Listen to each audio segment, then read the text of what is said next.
Here are a few of the Scout unit crests. They're not all represented here, but the 57th Infantry, the 45th Infantry are two of the units, and then certainly the 26th Cavalry are several of the combat units that particularly distinguish themselves, along with the field artillery units.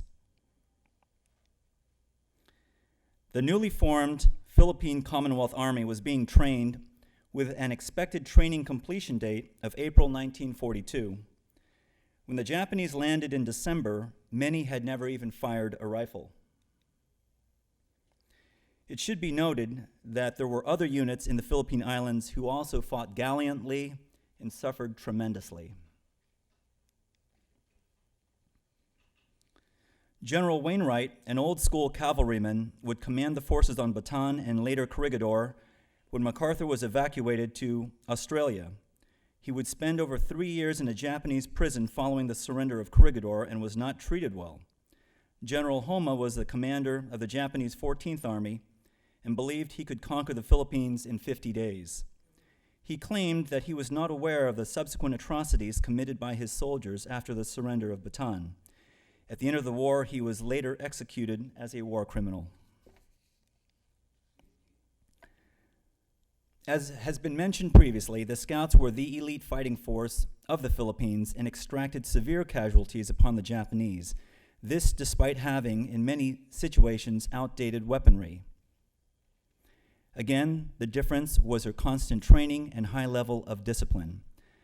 As Colonel Olson, who recently passed away and had led the Scouts as a first lieutenant with the 57th Infantry, advised us at a reunion in past years, all the Scouts were expert marksmen.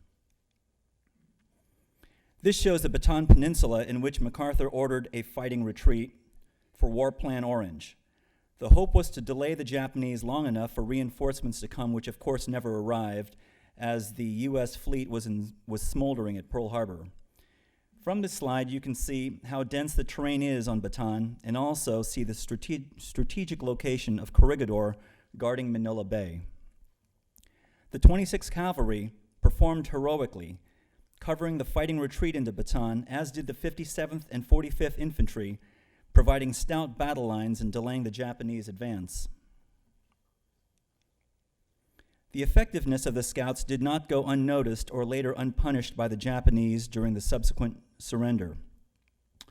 Wanted to share with you that Captain Menandro Perazzo of the 26th Cavalry, before he died a few years ago, shared with us at a reunion that in some situations, prisoners, oftentimes were Scouts, were tied up to telephone poles and left to die of thirst in the sun. Major Foz, who was with the 57th Infantry and died a few years ago, lived in Hawaii his last few years, he told us at a reunion that he could not go past a work crew by the side of the highway digging ditches because it reminded him of how they were forced to dig their own graves and bury their own comrades. In some cases, the Scouts were hand-selected for being buried alive, and their Scout friends would try to kill them with their shovels so that they wouldn't suffer by being buried alive. I can't even imagine that having to live through that. This is Captain Felipe Fernandez with his beloved horse Mike as a young trooper with the 26th Cavalry. In his 90s, he gave a moving speech at the Clark Cemetery about the passage of time and how his colleagues, living and dead, have drifted into history. In March 1942, Wainwright ordered the slaughter of the horses for food, including Wainwright's own prized steed. Captain Fernandez told us that Mike saved his life twice, and even 70 years later, he would get misty talking about Mike being led away to slaughter. The troops were sick from malaria and dysentery and starved from months of fighting on partial rations. As you can see, they were already in bad shape when surrendered. And the Japanese turned their full fury on the island fortress of Corregidor. 1 month later, on May 6, Wainwright was forced to surrender. In a radio message to Franklin Roosevelt, Wainwright said, "There is a limit of human endurance, and that point has long been passed." This is Malinta Tunnel, where MacArthur and his family had been, as well as the Philippine President Manuel Quezon.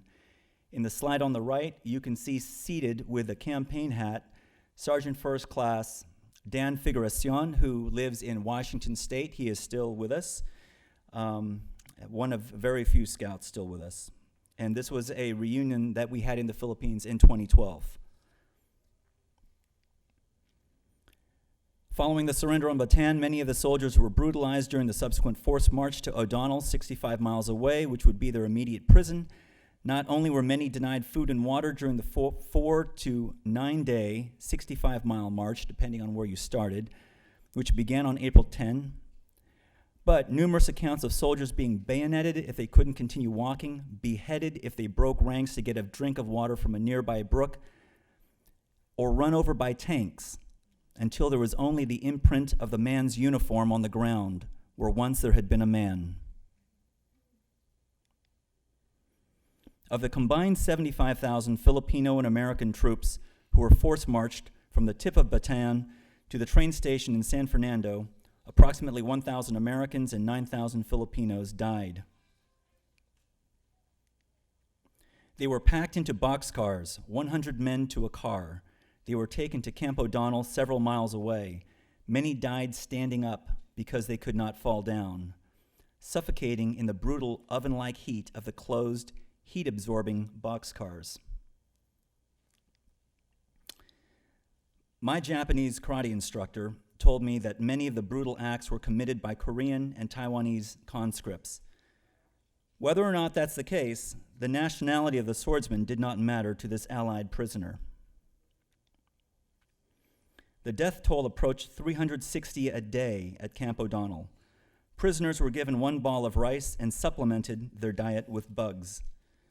The stories that my father told me of the burial details still haunt me.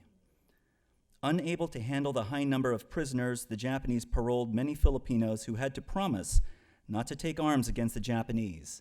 If caught, their families, who were on record, would be killed. Many, including my father, continued to fight as guerrillas until the end of the war. One of the things that my dad told me was that it took a while for the dead to be buried because there just wasn't enough energy in the prisoners to keep up with 360 dying a day. And when they dug the graves were not 6 feet deep, they were about 3 or 4 feet deep because the ground was hard and the men were weak. And when you grabbed a man by the wrist and dropped him in the grave, his decomposing skin would come off in your hands. And when it rained, you would see limbs sticking up from the ground. And no matter how hungry you were, you could not eat. The American soldiers were later transferred from Camp O'Donnell to Cabanatuan Prison. From there, many were taken on hell ships to Japan as slave laborers, as Cecilia earlier pointed out. Many died in transit either from the brutal ship conditions or being inadvertently sunk by American forces. You can see that many who survived were reduced to skeletons, many weighing under 100 pounds.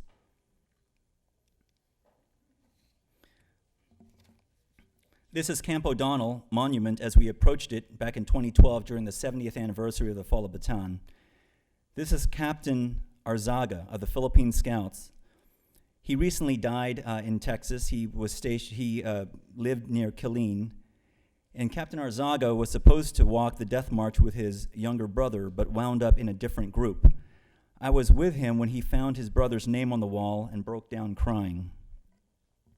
Captain Arzaga told a story of riding north on a recon mission on a motorcycle, and when he saw the massive Japanese landing up there, I think it was by Lingayen Gulf, he said he started trembling. He knew that they were in for a big fight.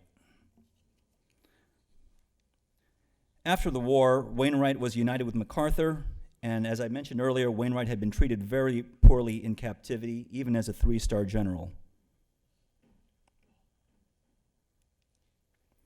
When the Philippines was granted independence in 1946, this created a conflict in the U.S. Army, as the Philippine Scouts were now citizens of another country.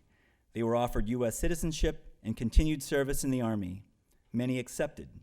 The Philippine Scouts were officially disbanded after 45 years of service to the United States. The ranks of the surviving Scouts are depleted. Very few remain. These top-notch soldiers who fought valiantly and effectively and suffered horribly as prisoners, many of whom later fought as guerrillas, and many went on to fight in Korea. These guys just blended back into society after war and did not call attention to themselves.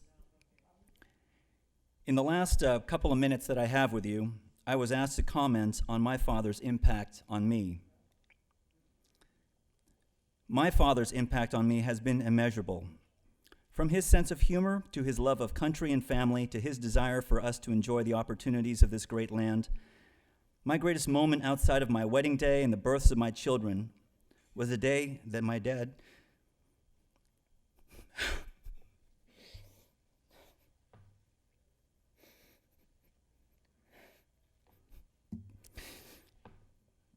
I'm sorry. I knew I could never duplicate his heroics. But I felt humbled that I could walk in his military footsteps.